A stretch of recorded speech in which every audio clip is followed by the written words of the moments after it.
Gulshan colony কিন্তু গুলশান কলোনিতেই রয়ে গিয়েছে। আপনাদের একটু আগেই দেখাচ্ছিলাম যে গতকাল কি ভয়ানক ঘটনা ঘটেছে। রীতিমতো এলাকাবাসী তারা আতঙ্কিত হয়ে রয়েছেন। ভর সন্ধ্যেবেলা দুষ্কৃতীরা বাইকে চড়ে এসে দু হাতে আগ্নেয়াস্ত্র নিয়ে তারা রীতিমতো এলাকায় তাণ্ডব চালালো, একেবারে শূন্যে গুলি ছুটতে শুরু করলো। তবে এখানেই কিন্তু শেষ হয়নি, দফায় দফায় একাধিক রাস্তা সংলগ্ন এলাকা সেখানে তারা হামলা চালিয়েছে। একেবারে ভোর রাত ৩টের সময় যুবকরা এসে একের পর এক বোমাবাজি করলো এলাকায়। রীতিমতো আতঙ্কিত হয়ে পড়লেন স্থানীয় মানুষজন।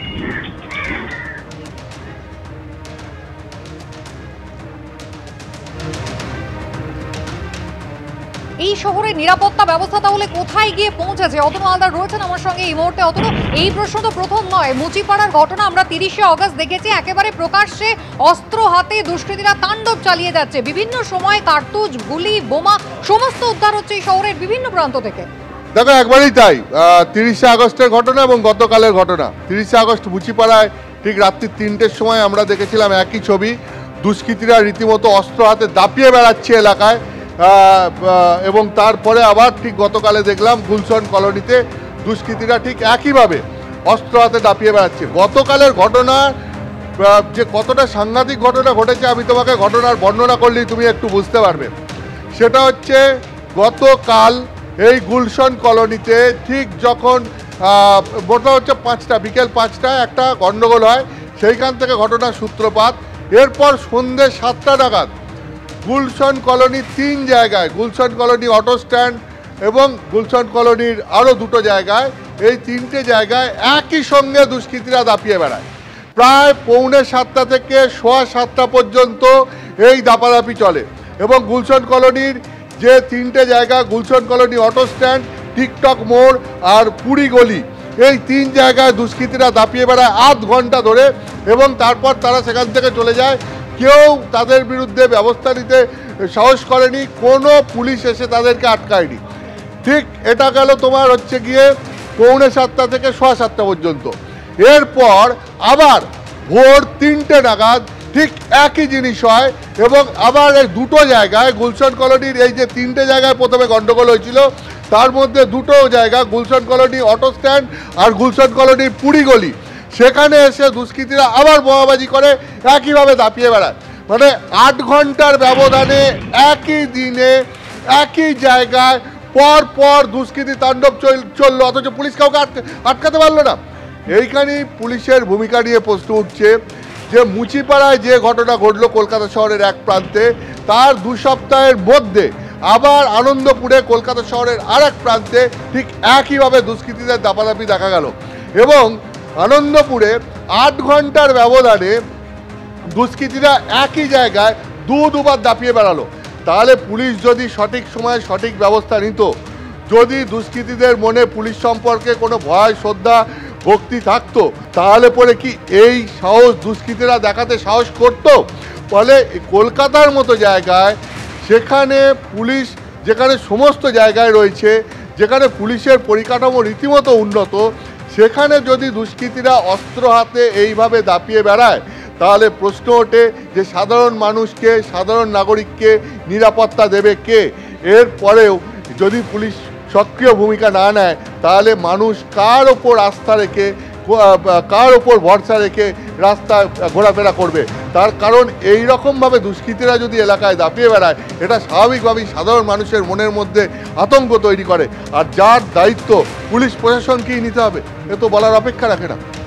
অতনু, আমি তোমার কাছে ফিরবো। সাধারণ মানুষের সুরক্ষা এই প্রশ্ন যখন উঠতে শুরু করবে, খুব স্বাভাবিকভাবেই শাসক দলের জনপ্রতিনিধি, একেবারে পাশের ওয়ার্ডের 108 নম্বর ওয়ার্ডের তৃণমূল কাউন্সিলর সুশান্ত ঘোষ, তিনি কিন্তু বলছেন এদের স্পর্ধা এতটাই বেড়ে গিয়েছে যে একেবারে পুলিশ পিকেট থাকা সত্ত্বেও, পুলিশ পোস্টিং থাকা সত্ত্বেও এরা কিন্তু এলাকায় দাপাদাপি করে বেড়াচ্ছে। তার মানে পিছনে অন্য কোনো শক্তি রয়েছে, যে শক্তির দ্বারা এরা চালিত হচ্ছে। সুশান্ত ঘোষ নিজে বলছেন গত 2 মাস ধরে তিনি অভিযোগ জানিয়েছেন, কিন্তু তারপরও এলাকায় ক্রিমিনালরা তারা আশ্রয় নিচ্ছে, অস্ত্র মজুত করছে। অর্থাৎ জনপ্রতিনিধি, শাসক দলের জনপ্রতিনিধি সব জানেন, কিন্তু তা সত্ত্বেও পুলিশের কি ভূমিকা? আমি আবারও কথা বলবো অতনু হালদারের সঙ্গে। অতনু, একেবারে গত বছর নভেম্বর মাসে যখন এই সুশান্ত ঘোষের ওপর হামলার ঘটনা ঘটেছিল, ঠিক তার বাড়ির সামনে কপাল জোরে তিনি বেঁচে গিয়েছিলেন। তারপর পরই আমরা দেখেছিলাম কলকাতা পুরসভার মেয়র ফিরহাদ হাকিম তিনি স্পষ্ট বলেছিলেন পুলিশকে বলবো অ্যাক্ট নাও। তারপরে সুশান্ত ঘোষ এখনো অভিযোগ করছেন যে 2 মাস ধরে তিনি পুলিশকে বলছেন, কিন্তু এলাকার এই অবস্থা।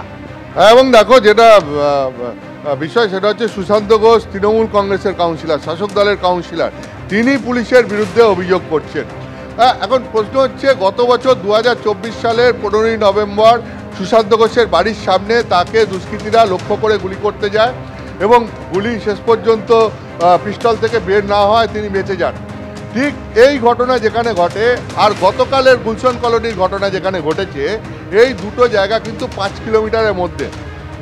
এই 5 কিলোমিটারের মধ্যে কলকাতা শহরে দুটো জায়গায় দুষ্কৃতীদেরকে 1 বছরের মধ্যে আমরা যেভাবে দাপিয়ে বেড়াতে দেখলাম, তাতে আবার আমি বলছি পুলিশের ভূমিকা নিয়ে প্রশ্ন উঠছে যে পুলিশ যদি সক্রিয় ভূমিকা নিত তাহলে কি দুষ্কৃতীরা এইভাবে দাপিয়ে বেড়াতে সাহস করত? দ্বিতীয় প্রশ্ন হচ্ছে এত অস্ত্র আসছে কোত্থেকে? নাহলে পরে দুষ্কৃতীদের আমরা যেভাবে অস্ত্র হাতে বিভিন্ন জায়গায় মুচিপাড়া বলো, গুলশন কলোনি বলো, বা 1 বছর আগের তুমি যদি কসবার ঘটনা বলো যে সুশান্ত ঘোষকে গুলি করতে যাওয়ার ঘটনা, বা এর মাঝখানে ঘটে যাওয়া আরও কয়েকটি ঘটনা, সেখানে দুষ্কৃতীদের হাতে এত অস্ত্র পৌঁছাচ্ছে কোত্থেকে? এই অস্ত্র সমস্ত তো বেআইনি অস্ত্র। তাহলে এই যে অস্ত্রের র্যাকেট চলছে এটা কি পুলিশ ধরতে পারছে না? পুলিশ যদি অস্ত্র আটকাতে পারে, অস্ত্র ঢোকা আটকাতে পারে, তাহলে পরেই তো দুষ্কৃতীদের হাতে অস্ত্র পৌঁছায় না। তাহলে কি পুলিশের সার্চ অপারেশন ঠিকমতো চলছে না? পুলিশের টহলদারি ঠিকমতো চলছে না? কারণ এই প্রত্যেকটা ঘটনার পর দেখো পুলিশ অভিযুক্তদের গ্রেপ্তার করেছে, এটা ঠিক, কিন্তু প্রশ্ন হচ্ছে দুষ্কৃতীরা যদি এইভাবে দাপিয়ে বেড়ায়, সেটা যদি আটকানো না যায় তাহলে পরে তো সাধারণ মানুষের মনের মধ্যে আতঙ্ক তৈরি হবে। শুধু ঘটনার পর গ্রেপ্তার করলে হবে না, ঘটনার আগেই ব্যবস্থা নিতে হবে পুলিশকে। ঠিক সেই জায়গাটায় পুলিশ কতটা সফলভাবে পারছে তা নিয়ে প্রশ্ন উঠছে। তার কারণ মুচিপাড়ার ঘটনা, গুলশন কলোনির ঘটনা, বা 1 বছর আগে কসবার ঘটনা, এগুলো বারবার, এই ঘটনাগুলোকে তুমি যদি পরপর রাখো, এই ঘটনাগুলো যেগুলো বারবার ঘটছে, তাহলে কিন্তু পুলিশের ব্যর্থতার ছবিটাই চোখের সামনে আসছে। এখন প্রশ্ন হচ্ছে পুলিশ এই অস্ত্রের চোরাচালান, বেআইনি অস্ত্রের ব্যবসা কেন আটকাতে পারছে না? দুষ্কৃতীদের এই অস্ত্র হাতে দাপাদাপি কেন আটকাতে পারছে না?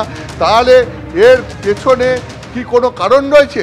এর ক্ষেত্রে অনেক ক্ষেত্রে এই দুষ্কৃতীদের পেছনে রাজনৈতিক হাত থাকার কারণেই কি পুলিশ গুটিয়ে যাচ্ছে, নাকি পুলিশ নিজে ততটা সক্রিয় হচ্ছে না, নিজেদের নিষ্ক্রিয়তার জন্য এই এলাকাগুলোতে দুষ্কৃতীরা এইভাবে দাপিয়ে বেড়াতে সাহস করছে? ফলে এই প্রশ্নগুলো উঠছে। এখন সাধারণ মানুষের আস্থা ফিরিয়ে নিয়ে আসতে কলকাতা পুলিশ এরপর কি পদক্ষেপ নেয় সেটাই দেখার।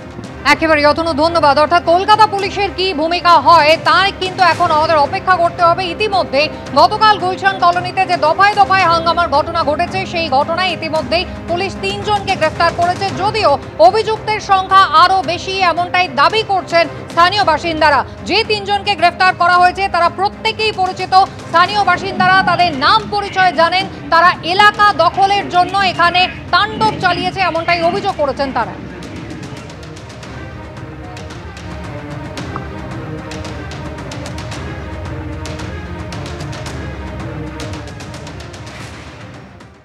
কালকের ঘটনাটা এড়ানো যেত।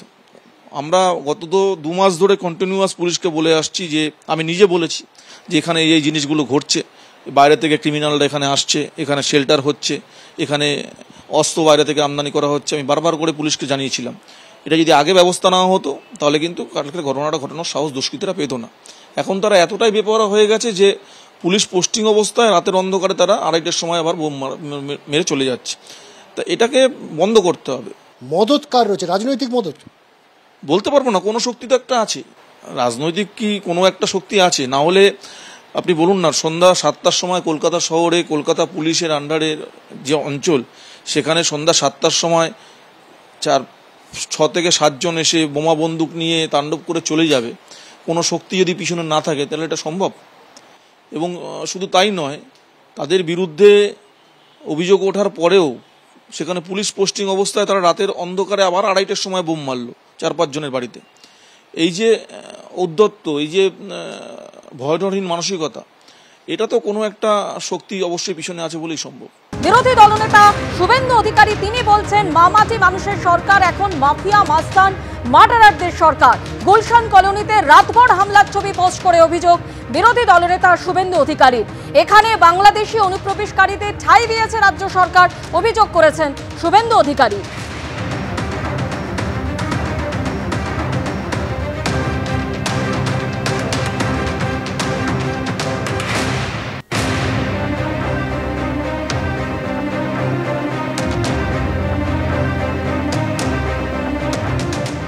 গুলশান কলোনি ঘটনা গতকাল রাতে যখন ঘটেছে তারপর থেকেই প্রশাসন অত্যন্ত কঠোরভাবে বিষয়টাকে দেখেছে।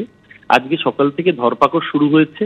মূল যাদের বিরুদ্ধে অভিযোগ দুজন ছাড়া বাকি সকলকেই পুলিশ এখনো অ্যারেস্ট করে ফেলেছে। কিন্তু শুভেন্দু অধিকারীর পরিষ্কার করে এটা জানা উচিত যে গুলশান কলোনির ঘটনা নিশ্চয়ই নিন্দনীয়, পুলিশ অ্যাকশন নিয়েছে। ওনারা যেখানে ক্ষমতায় আছেন, গতকালকেই আসামে আমাদের রাজ্য রাজবংশী প্রচুর, আসামের রাজবংশী এবং কোচদের উপরে যে অমানবিক অত্যাচার, আজকে আসাম কার্যত সেকেন্ড নেপাল হয়ে গিয়েছে। যারা প্রতিটা রাজ্যকে কোথাও মণিপুর বানাচ্ছে, কোথাও আসাম বানাচ্ছে, তাদের মুখেই জ্ঞানের বাণী শুনবো না। কিন্তু ঠিক গুলশান কলোনি ঘটনা নিন্দনীয়, পুলিশ ইতিমধ্যেই ব্যবস্থা নিয়েছে, কোনো অপরাধী কোনো দুষ্কৃতী রেয়াত পাবে না।